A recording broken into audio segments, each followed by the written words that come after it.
All right, hey, I want to welcome you to Wisdom First with PT. Today we have episode 8, and I want to thank you for tuning in, and I hope you've been enjoying the prior episodes 1 through 7. And I hope you got a chance to check those out. If you haven't, go back and take a look at those episodes. Some amazing topics that we covered thus far, but we do have an amazing topic for you tonight. But before I want to get into this topic, I want to ask you one question. Are you tired of learning things the hard way? If so, then apply wisdom first. All right. And so here we go. Today, I want to talk to you about a very it's a good topic, good subject. I titled it "Don't Be Sidetracked." Don't be sidetracked. Man, if you've been following these episodes, you've been walking with the Lord, you're experiencing some progress in your Christian life, you're starting to experience progress in your journey, be careful not to get sidetracked. It's easy to get sidetracked. Whenever you're doing something good, it, the distractions come, then all of a sudden, you're sidetracked, you're off course. So I want to help you stay on course. I want to help you to not get sidetracked, right? And so there's an amazing verse that I want to share with you that speaks to exactly that. And I'm going to pull out 3 nuggets out of this verse that I believe is going to help you to stay on the course that you're on and to not get sidetracked. And so with that, I want to kind of take you or give you the definition or what it means to be sidetracked. And here it is. It says that it is to cause someone to be distracted from an immediate or important issue. Right now, decisions that you're making in your life are very important, right? The road that you're on is a good road. If you're not on a good road, get on a good road. And then not be so easily distracted. To be sidetracked is to be distracted, right? From an immediate or an important issue. Have you ever done something and you're right in the middle of it and it's very important, and then there's a distraction that comes? You're in the middle of something and the phone rings, right? At the wrong time, right when you're trying to get right in the middle of you're writing an important, maybe you're a college student, you're in the middle of writing an important paper, and something happens to distract you, and now you got to start that process all over, right? Distractions are made to stop you from making progress, and I want to help you get rid of the distractions in your life that are keeping that will try to get you off course and keep you from completing or finishing what you've started when it comes to applying wisdom in your life. There's a proverb that I want to share with you. It's out of chapter 4. It's going to be verses 23 through verse 27 in the New Living Translation.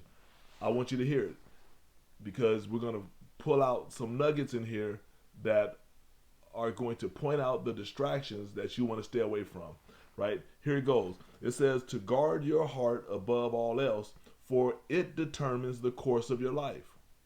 Avoid perverse talk. Stay away from corrupt speech. Look straight ahead and fix your eyes on what's before you. Mark out a straight path for your feet and what? Stay on the safe path. Don't get sidetracked. There it is. Don't get sidetracked. Keep your feet from following evil, right? And so in this verse, the first thing that it talked about was guarding your heart. Now, this is interesting that it says to guard your heart. And why is that important? Because the heart is the center of the universe. It's the center of this body that God created. Everything flows from the heart, right? All of our blood system flows from the heart throughout our body. Something happens with the heart, it's going to affect the rest of the body, right? And so we have to guard our hearts. There are ways that we guard our physical heart. We, try to eat healthy, exercise, different things that we do to keep the heart functioning properly, right? And there are things that we have to avoid to make sure that happens. What is the same thing in your spiritual life? It's the same thing when you're walking in wisdom. You got to make sure that you guard your heart from things that will get you off course from walking a life of wisdom that you have started, right? And so I want you to understand that it says to guard your heart. And so the question is, how do we guard our heart? But before that, I want you to really understand that the heart, it said, determines. This word determines here is defined like this. It causes something to occur in a particular way. It's to be decisive in fact. So it's something that tries to get in the way of the path that you're on to get you off course and going in another direction, which in this case is the wrong direction. So you got to guard your heart from things that are going to try to keep you from going in the direction or on a path that you need to stay away from. That's what distractions are. And as a person who is now applying wisdom, seeking the Lord, seeking biblical instruction for your life, there's going to be things that are going to come along the way to try to distract you from staying on that course, on that path of life. And so I want to kind of break down these three things and share them with you to give you a heads up, right? You don't have to learn always things the hard way. You don't have to find out by experience. There are things that you can find out because of what others went through, and right out of these proverbs that's telling you not to be distracted, right? Or what those distractions look like. Well, here they are. They're very simple, right? Number one, it says to avoid perverse talk, right? This perverse talk, or perverse, is a deliberate and abstinent desire to behave in a way that is unreasonable, right, or unacceptable. It's often in spite of consequences. So, perverse talk, talk of perversion, things that are immoral, you know, nasty talk, sexual perversion, talk of things that are unclean, unnatural. Avoid those conversations, because you open up your heart to those type of conversations, or that type of talk, then it's going to have an effect on your heart, right? And then you'll find yourself desiring to entertain those type of things. So you got to stay away from perverse talk, right? For example, I was, in the trade. I was an electrician for 20 years plus in construction, and on the job, sometimes you're around guys. For those that may have worked in the industry of construction, and not just construction, but also maybe on your job, in your company, in your office. People come into the office on a Monday from the weekend, and they want to talk about their immoral lifestyle from over the weekend, right?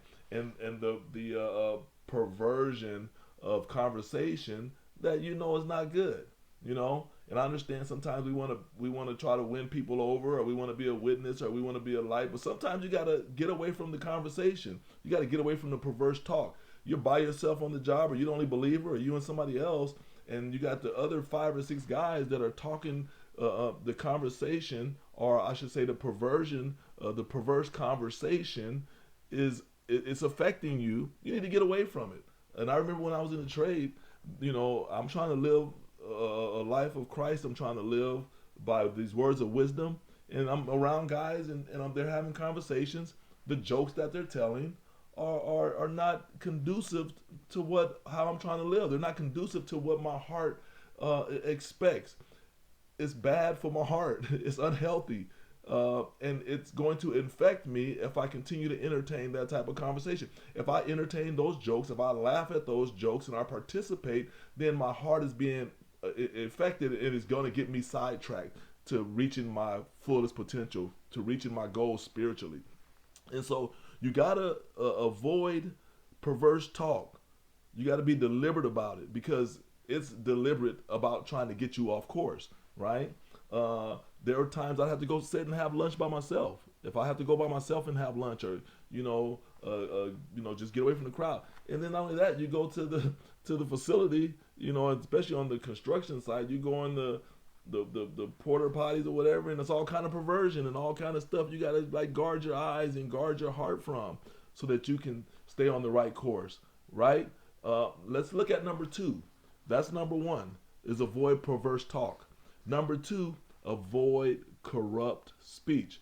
Now these sound the same, but they're a little bit different. When we talk about avoid corrupt speech, it's defined like this: it's having or showing a willingness to act dishonestly, but in return for money or personal gain, right? Corrupt speech. These are people that's plotting, to take advantage of people, to treat people wrong, to misuse people, right? They're plotting to hurt people. You got to stay away from those type of conversations. People that are dishonest, stay away from them. Don't hang out with them. Don't be a part of their conversation, right? Because they want to get you on the path of being a person that is not true of truth, a person that is dishonest is another way to put it. Somebody who has a personal agenda of taking advantage of other people, and they want to have those conversations with you and entice you to become a part of what they're doing, and you need to stay away from those conversations. Something don't sound right, something don't look right, something don't feel right, conversations going in the direction that don't sit well in your spirit, and you can feel it in your heart, you can feel the pounding in your heart that something ain't right. Get away from the conversation, end the conversation, right? So that you do not be sidetracked on what you know is right and what you know is true. And then number three, we want you to avoid the evil path. You have to intentionally avoid the evil path that life has to offer. This evil path is profoundly immoral and wicked, right? We talked about this in some other episodes about what wickedness. Wickedness is another level of living wrong. It's just totally no values, no morals, don't care, will do anything. Stay away from wicked people and stay away from the wicked path, right? Stay away from that immoral path of life. If you do this, then you will not get sidetracked, right? You will not be distracted. You will stay on course. But you have to make sure that you do these things to guard your own heart. Nobody's going to do this for you. A lot of times you're by yourself. When you're by yourself, or it's when you're with a small group of friends that might be on a different course, get yourself around people that talk the same. Get yourself around people that believe the same, right? Don't be unequally yoked with unbelievers. I'm not saying you can't have friends and people that you know, but I'm talking about people that are having these type of conversations, people that are having it, that is perverse, and you know it. Then you can't be around those people, right? You see in our society today, people, I talked about it before, who you hang around is who you become like, right? I think I did it on one of my words of wisdom for the day. Who you hang around is who you become like, right? So you got to make sure that the people that you're hanging around, that you're not becoming like them with their perverse talk and, of course, with their corrupt speech, right? These are areas that you have to be aware of as distractions, right? You have to be aware of these things because they will sidetrack you real quick and in a hurry, and you'll wonder, how did I get here, right? So be aware of the distractions. Be aware of those that are trying to get you sidetracked through what? Perverse talk, through what? Corrupt speech. And the third thing you need to do is remember to avoid the evil path.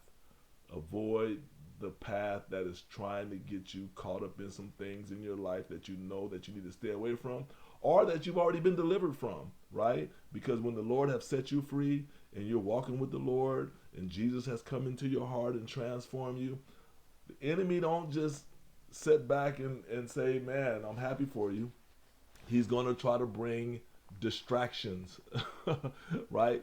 He wants to sidetrack you.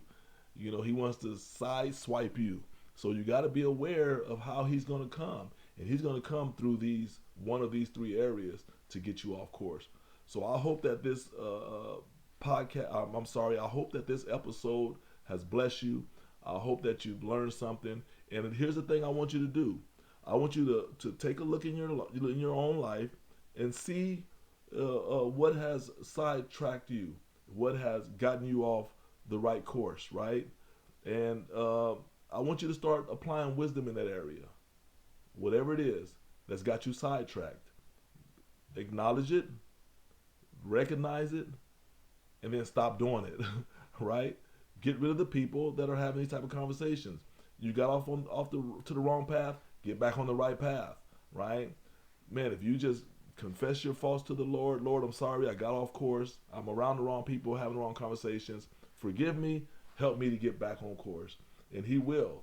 And now you know that you need to be looking out for these things, because these simple things that seem very simple, having these type of conversations, next thing you know, your heart is far away from God. Your heart is diseased, it's infected, and you'll give in to anything when your heart ain't right? And so I hope that helped you. I want you to also get your takeaway, and I want you to post it, share this with other people. Hey, this is what I learned, and I'm sorry, but I got to make sure that I'm guarding my own heart. You got to guard your own heart, right? You got to guard your own heart. All right. I want you to be sure to tune in next week. I hope you enjoyed this episode of Wisdom First with PT, episode number 8. We're tracking along. I hope you've enjoyed these episodes. Go back and look at the last 6 episodes if you haven't, and then just go back and check them out as a reminder. Share them with your friends. Share others. Also, subscribe to my YouTube channel, Wisdom First with PT. I'm going to be posting up the link on Facebook in my short stories and others. I'm going to be posting it. I want you to subscribe so that you can get these and get them out there. People need these today. We live in this society, man. People are jacked up, man. They need this, and you can share it with them, right? Follow and then share, right? Like and subscribe, all right? I got a great one for you next week. I got a great episode for you next week. I can't hold water. I'm going to tell you what it is. It is the cost of seduction. The cost of seduction. I'm going to talk about that with you next week. Be sure to tune in. I love you, and I hope this episode has blessed you. Share it, follow, like, subscribe. Bless you, love you, and I hope this encouraged you. Peace out, PT.